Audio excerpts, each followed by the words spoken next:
All right, we are live. Welcome, everyone, to another edition of our weekly Wednesday event where I have the fortunate opportunity to interview some of the best agents around the country.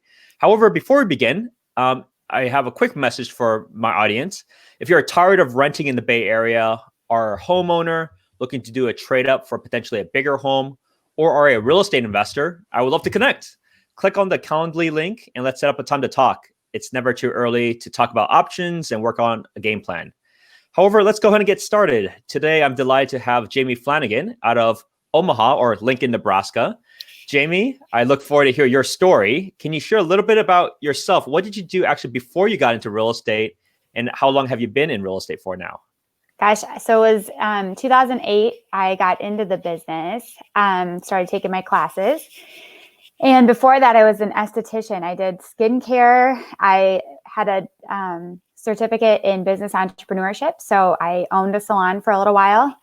And it was kind of a whirlwind, crazy thing. But my dad had pushed me a little bit into real estate, and my husband does mortgages. So 2009, he got back into the mortgage industry, and I joined him doing real estate. So it's been a wild ride.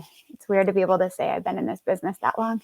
That's awesome. Was your dad in real estate? Like, why did he tell you to go into real estate? No, just always thought I'd be good at it. Awesome. Very, very good. And then your husband, because mortgage definitely took a bigger, I would say even a bigger tumble per se. I mean, they both took a big tumble, but mortgage got really impacted. Like, yeah. What was his thought process of, I know a lot of mortgage lenders at that time just left the business for good. Yeah. But what got him like able to get back in? So him and I met in Las Vegas, and we moved to Omaha, Nebraska, and it was kind of accidental getting back into the business, I would say. He was basically looking for work when we moved here, and started with one of the local companies here, had some mortgage background experience, and started his business completely fresh in the Omaha area. So he's from Chicago originally, and I'm from Minneapolis. So both from bigger cities, and Omaha, kind of brought this whole business to us together. Awesome. How did you guys choose Omaha of all places? My family's from here. So I was raised in Minnesota, but then my parents moved back to Nebraska to be closer to their families. And then when I had my daughter, we moved to Nebraska to be closer to the family. Nice. And so you've been in the business for 11 years. What is your current setup? Do you have a team? Are you solo? And if you don't mind, I'd love to hear your production levels of last year, or maybe how things are going this year. That'd be great. Yeah. Yep. So we've been, I've always had it as a mission to kind of double my business. And we've been pretty good at doing that. We're getting to a level now where it's harder to just double it. Our team is I have one buyer's agent on my team, and then I've got a full-time assistant. So between the three of us, we will be on track to do about 25 million for our year. It's a lot harder. We don't have the $1 million sales like you guys do out there. Yeah, that's incredible. Takes us about 100 houses. Yeah, no, it's incredible. I actually find it way more amazing, right, for people in different areas because of just the sheer volume they have to do. Yeah. And so what is the average price point in Omaha? Like what's the average, and also if you can share, like what's the cheapest you did last year and what's the most expensive you did last year? Just give people an idea of the range. Oh, this is a good one. Last year we had our lowest sale price ever. Guy on my team sold a lot in Plattsmouth, and I think we sold it for like $7,000. Okay. Before that, my lowest price was probably around 80,000. And highest sale price last year, I believe, was $785,000. Nice. And what is the range? What is the average? Like, what is the average? 225 is about the average here. Got it. And then in terms of the types of properties, is it mostly single family? Is there a lot of condos and townhomes? Like, what's the makeup? No, it's definitely more single family homes here. There are some condos. Condos and townhouses are actually getting a little bit more popular. I think with the draw, we've got like Google and Facebook, and some of those companies coming in, which has drawn the clientele that wants the maintenance done for them, a little bit, they working more than, or having two, both people working in the house. So we've seen a spike in those lately for sure. Interesting. Are they in certain areas, like maybe more downtown areas? Is that where they're being built? Yep. So we've got a lot in like the Midtown area, which is basically like it's a little bit out of downtown. We have a handful downtown, but I'd say like Midtown is our high condo area. Interesting. And what do those prices go for? It depends. There's one that's a little bit older, and you can get a unit in there for 100 to 150,000. And then you've got ones right on the other side, within a block or two, that are 300,000 plus. So, Oh, wow. And then you've got like it's probably up to $1 million down there on some of them. For condos? Mm-hmm. $1 million for the a condo? penthouse. Yeah. Oh, really? Wow, that's incredible. Well, you mentioned about an interesting part about Google and Facebook being there. Do you know what kind of jobs are there, and where are their offices? Are they in like a downtown Midtown, or are they suburbia somewhere? So Facebook is actually on the south side in one of the suburbs. And so that's new construction is big. So along the 370 corridor, we've got a lot of new construction. And here it's really affordable to build a brand new house. So you're looking at 300 to 400,000 for a brand new house with about 2,500 square feet. So a lot of people opt to build versus buying existing just because the market here is really, really active. So right now there's multiple offers on just about everything, probably under 250,000. So when you just stretch your budget a little bit up, you get to that 325 price point, you can build a brand new house. What is the market right now? Like, how long does it typically, like if you sell a house, what's your conversation with the seller of how long it may take to sell if it's priced fair?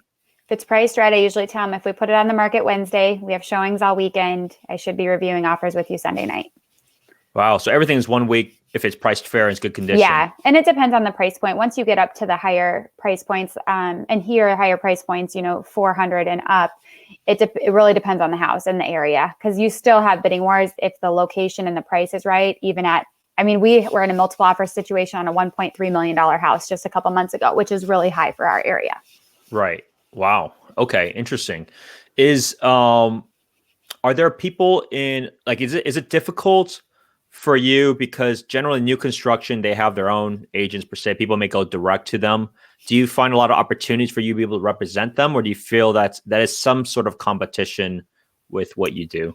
Definitely the builders here do have their agent relationships already. So it's more so I'm on the buy side. I did wrap up builder for about 2.5 years.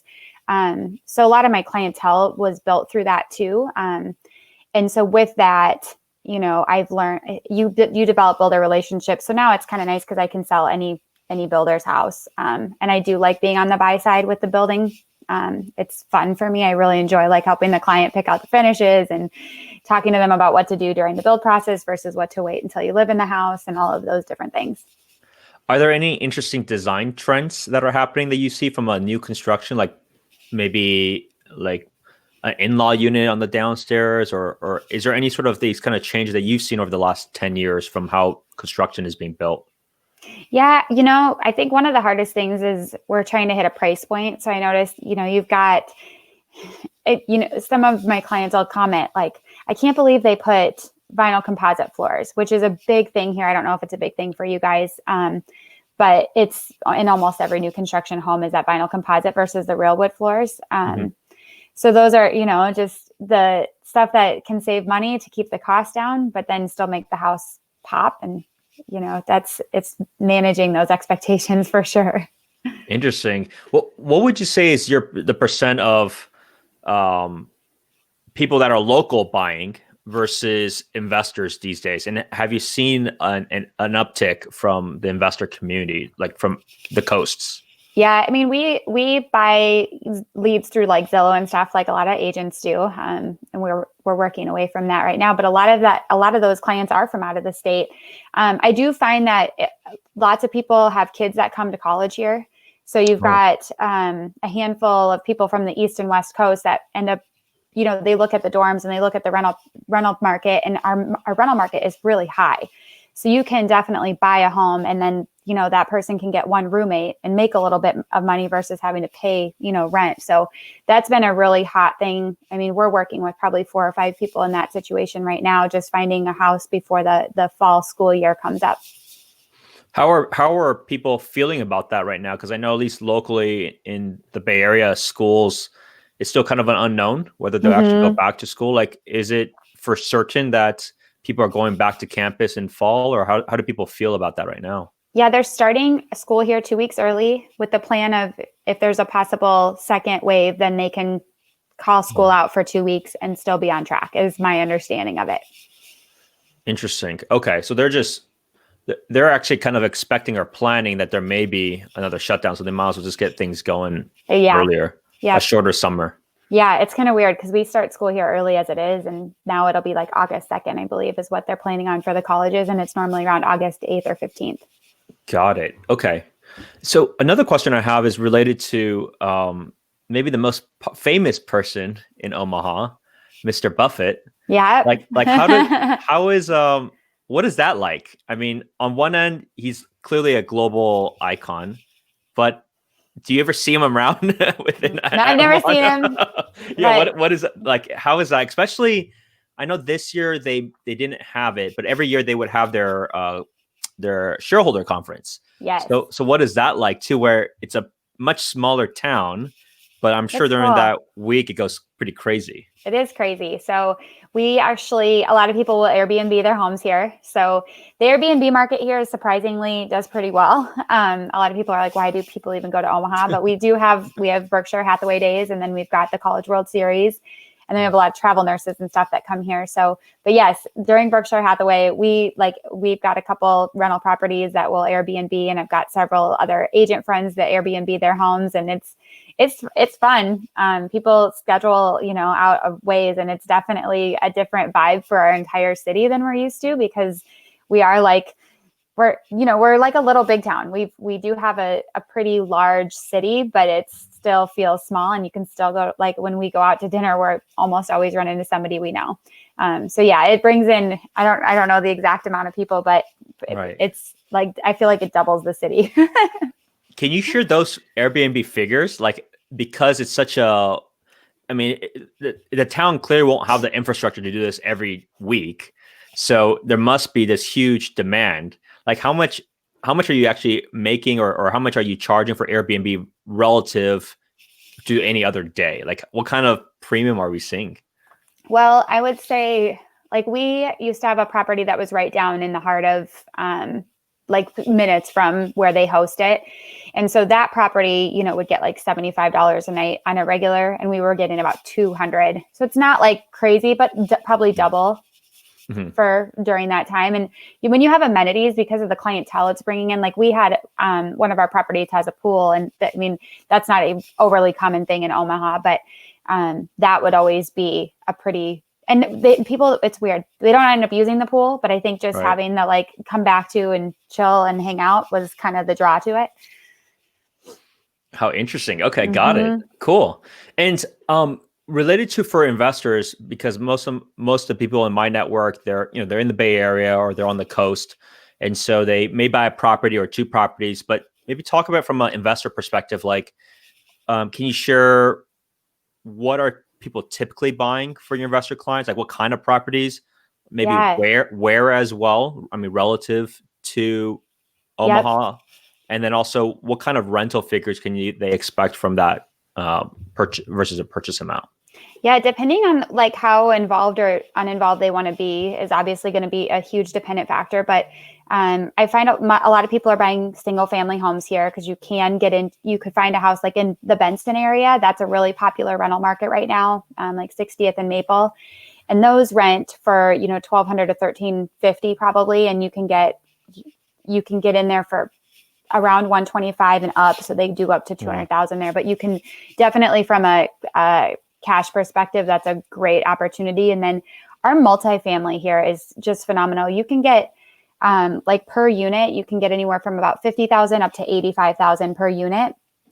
So what you guys are paying for one house, you can get, 23 units out here, and actually, cash flow really well, like 6 to 8% cap rate.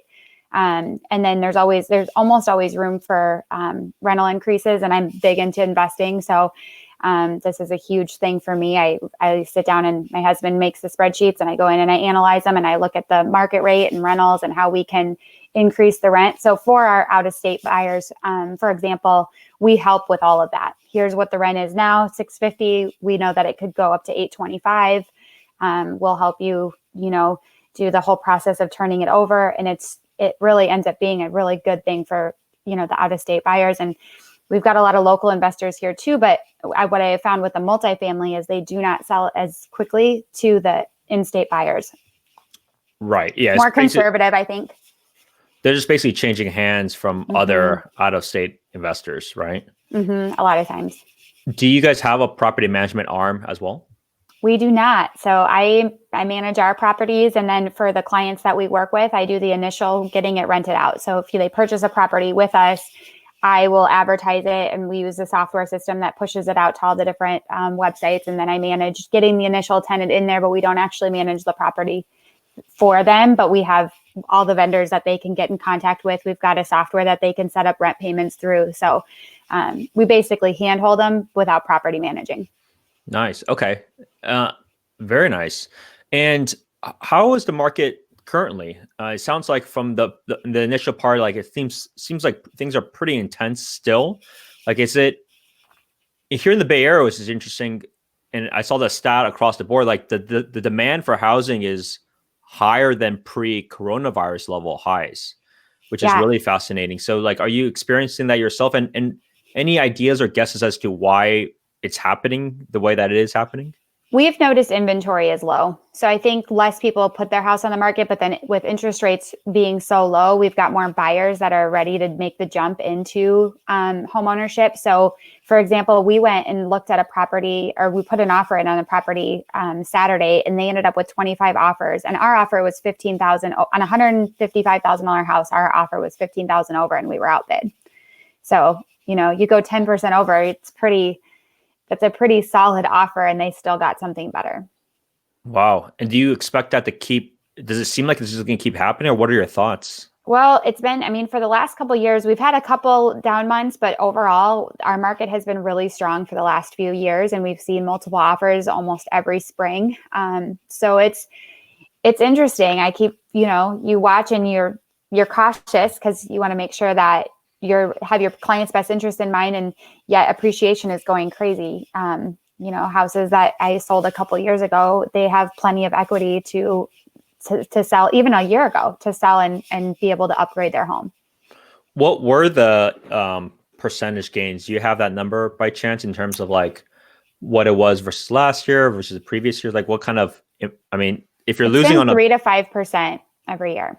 So it seems like it's much harder probably now though. If you're losing on a 10%, bid. Yeah, it's appraisal now that we're battling. It's almost the people who are willing to pay over appraised value is the ones that, so if they have the cash to pay over appraised value, and I'm always an advocate of, hey, let's find one that needs carpet and paint instead of paying $30,000 over, but to each their own. And so there's huge opportunities out there as far as a seller goes if you list your house right now, because this is kind of interesting. Like we combined Omaha and Lincoln MLS recently. So we used to be two separate MLSs, and we've combined, and the amount of inventory that we have on the market now between both is what Omaha is used to having in a low inventory market. So we've almost doubled. Wow. Yeah. So it is really low. Wow. And what is the decision of why would people live in Omaha? Why would people live in Lincoln? Like what's so Omaha is the bigger city. And so, but then you've got the college. Lincoln is a big college town. So the University of Nebraska at Lincoln, it draws a lot of people to Lincoln. Oh, wow. And what's the distance? Like how long does it take to get from one to the other? About 45 minutes. And there's people who commute, like couples, one will work in Omaha, one will work in Lincoln, and one of them will commute. Are there any cities or anything in between? They're smaller. There is a couple cities in between. Does anybody live in those cities? I've sold maybe a couple houses in between, and it's on the lake. There's a lake in between. There's a couple lake Lake areas in Ashland, Okay. and that's where I've worked primarily without the city area. Interesting. Is there much construction in that corridor then, or that's Not just yet. not yet? That's I too think far out. I think someday Lincoln and Omaha will be one, but Omaha's really growing a lot north. So like we've got Bennington is a lot of new construction.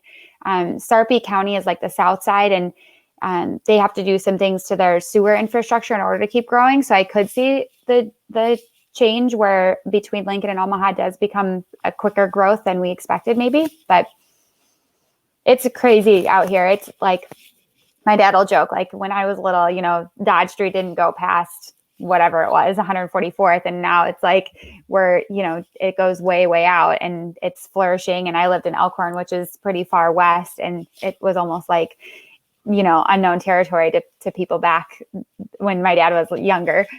Interesting. And Omaha is is there a domestic airport at Lincoln, or everybody has to go through Omaha from Most people go through Omaha. Okay, got it. Yeah. Okay. And so let's talk about a little bit about the business wise. I mean, I always find it incredible for people to have such tremendous numbers, but also volume. It seems like you're still fairly lean to be able to do the amount that you do. So like, if you've done 25 million and your average is like 250, it's about 100 a year. Mm-hmm. Like, what tools are you using? What systems do you have in place? Because that's basically that's like eight a month in basically that's in about right, contract. because we try and do 4 buyers and 4 sellers is Which is really like that's a lot of paperwork and a lot to it is a lot coordinate. of paperwork. Thank you, Trisha. Like how do you organize it, and what tools do you use? So I use a system called RealVolve, which my coach introduced me to, and thank you, Krista Mayshore. She uses RealVolve, and so that has a lot of templates in there. So when you start a workflow, it'll automatically send out like their utility reminder email, things like your inspection email. Here's our home inspectors that we use, and let it respond to this email and let us know which one you'd like to work with, and we'll set that up. So it's a lot of setting up the templates up front, which was a lot of work. We did that last year and kind of hindered us while we were setting up, but now it's been a phenomenal tool for our company. How do you spell that? Like, it's RealVolve. Okay. RealVolve. Like almost like Real Evolve. Yes. Interesting. Okay. Got it. And do you use any other tools? Like that clearly will save you time from an automation perspective. Is there anything else? Yeah, and KV Core. So I use Zapier. Okay. So when we get a call from Zillow, Zapier puts it into KV Core. So we do a lot of the little techie. We try to do a lot of little techie things that help just simplify the process. So KV Core has been, and obviously you're with EXP too, but been a huge thing as far as just allowing the process. Like we can put a seller on their campaign for their home within that system, and they get automatic emails, which removes us having, we still go in and update them, but it also is just an extra layer to be in communication with the client essentially. Nice. And you mentioned that you do Zillow ads or the Zillow program right now. Like what % are you getting from Zillow, and what are you getting from just referrals? Like how are you generating business?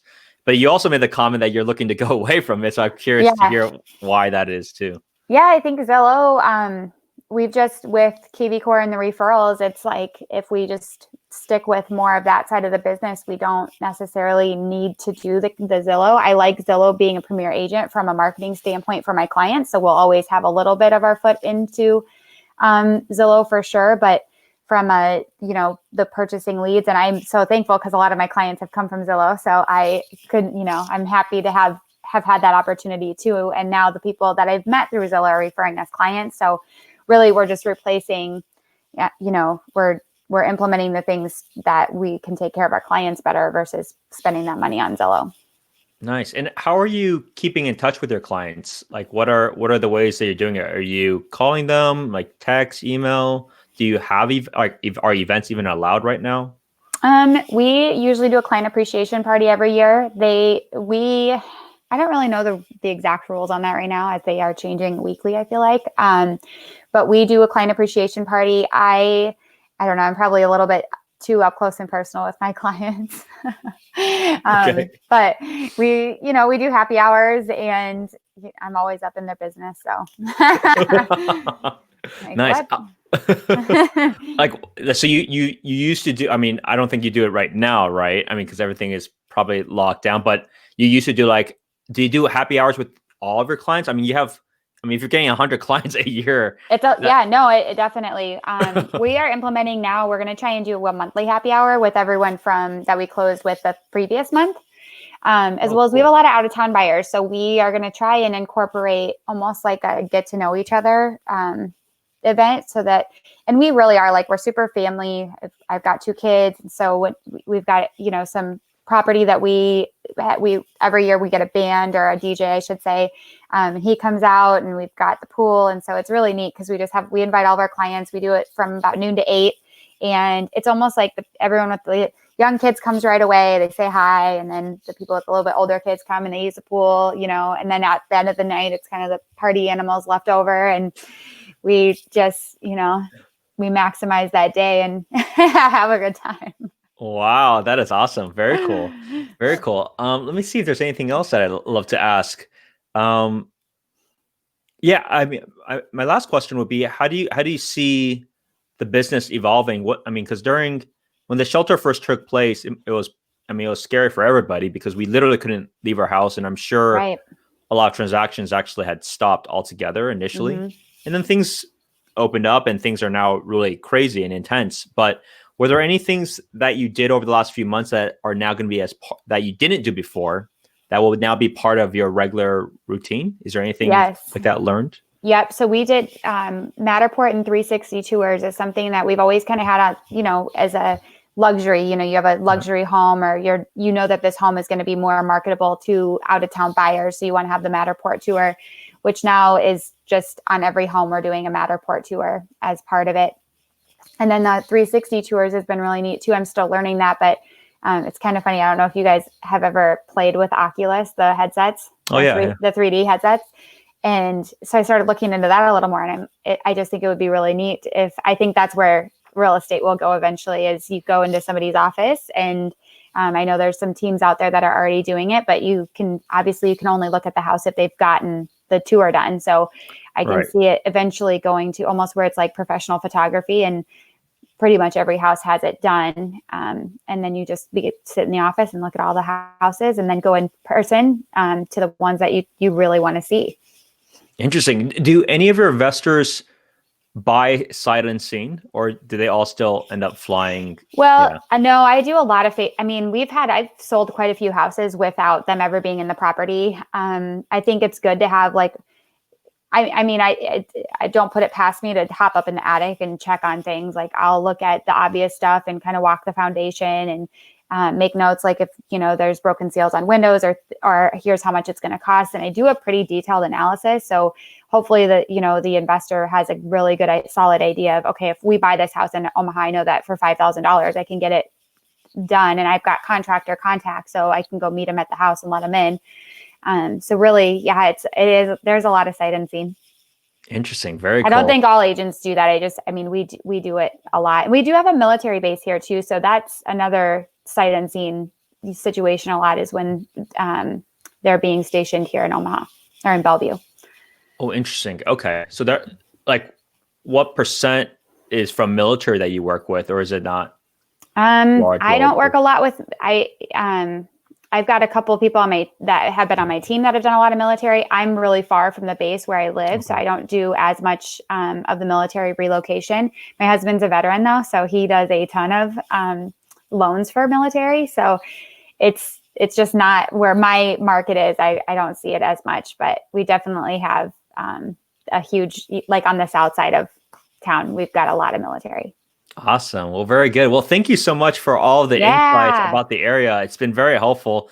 How can people get a hold of you if they want to learn more, or they may be interested in investing? Like, what's the best way to connect with you? Yeah, text is great. Email. So my phone number is 402-980-7972. And again, we work with referrals all over the country. So you as an agent, we'd love to work with anyone that you've got out there. And I can share all like my analyzing tools and everything. And then my website is bigpicturerealestategroup.com. No, that's awesome. I think just especially for investors, even more so coming from the Bay Area, they are much more numbers driven. Yeah. And so the aspect that you already have that set up, but you also have the resources to be able to help them with some of the either minor touch up work and even finding a tenant. I think that's incredible. So it's kudos to you to be able to have like that infrastructure set up, because for us that's very critical, and not every agent will have that set up. Yeah. Yep. We usually have them rented we usually have them rented before they close. Really? Yeah. Man, that is wait list. That is incredible. It's really incredible. That is really incredible. Well, thank you so much for sharing your insights. Thank you so much, Spencer. It was great talking with you. Wonderful. Well, everyone, thank you so much for tuning in. If there's any questions, feel free to let me know anytime. See you at the next one. Bye now. Thanks for making it to the very end of my YouTube video. If you like the content, please hit that subscribe button. And make sure you hit that little bell as well, since it'll give you notifications of when my next episode is.